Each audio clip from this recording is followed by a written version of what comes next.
Bergantunglah kepada kami seperti mana anda bergantung kepada kami dahulu. Itulah dialog yang saya petik dari sebuah novel yang saya bicarakan hari ini.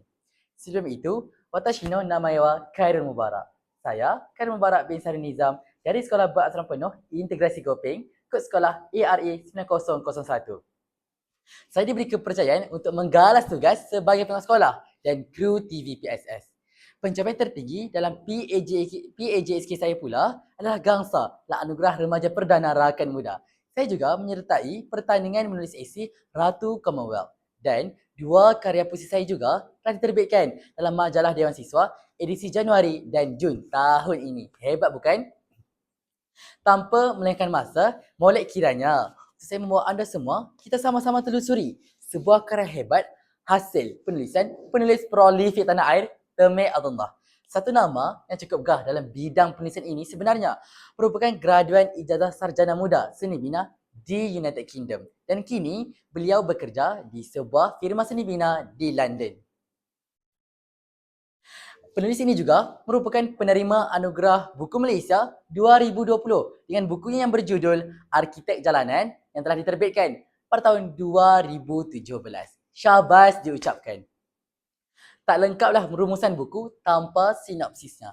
Jadi, buku yang menjadi pilihan hati saya pada hari ini diberi tajuk yang penuh makna. Bayang Sofia. Buku ini setebal 492 muka surat. Bayang Sofia bukan sekadar cerita biasa. Ia adalah cerita tentang keberanian dan rahsia.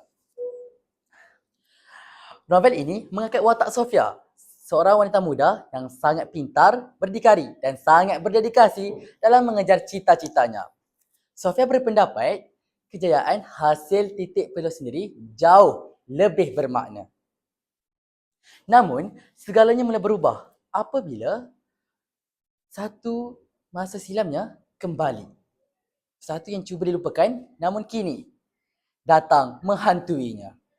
Segalanya bermula apabila Sofia bertemu dengan Dani, seorang atlet tinju yang terkenal dan disegani. Pertemuan yang pada awalnya hanyalah disangkakan kebetulan, namun itulah yang membuka kembali satu pintu telah lama dikunci oleh Sofia. Masa silamnya bersama sebuah organisasi misteri yang pernah membantunya untuk menghadapi perjalanan hidup. Satu organisasi yang tidak dikenali namun cukup berpengaruh. Organisasi ini memberi peluang kepada Sofia untuk berjaya. Namun ia datang dengan satu syarat. Syarat yang kini kembali menuntut harganya. Kalau ada semua mahu tahu apakah syarat tersebut, dapatkanlah buku ini di pasaran sekarang juga. Kita beralih pula kepada kekuatan novel ini. Kekuatan novel ini terletak pada pengolahan emosi dan penceritaan watak-watak. Sebagai contohnya, Sofia seorang digambarkan sebagai seorang wanita yang berdedikasi, realistik, bukan sempurna tetapi kuat. Dia bergelut, dia menangis, dia hampir berputus asa. Namun akhirnya dia kembali kuat. Watak Dani pula digambarkan sebagai watak sampingan yang akan membantu Sofia untuk menilai semula erti sebenar kehidupan, erti sebenar kasih sayang dan erti sebenar tanggungjawab. Oleh itu, semua novel mempunyai kelemahannya tersendiri. Begitu juga dengan novel ini yang tidak lari daripada kelemahannya.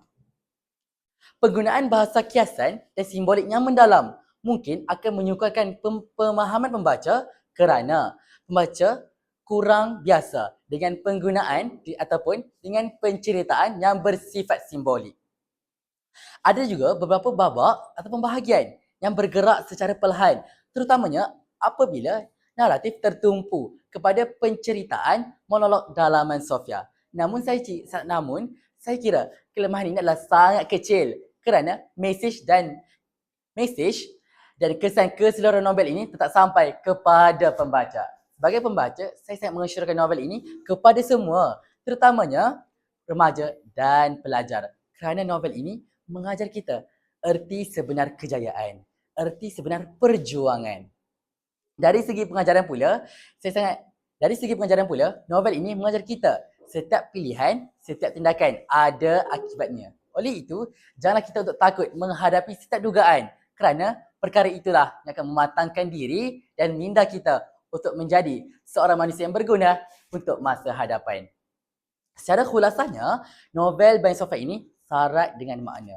Ia membawa kita untuk menyusuri sebuah jalan yang sangat gelap. Namun, di hujungnya ada sebuah cahaya yang sangat indah.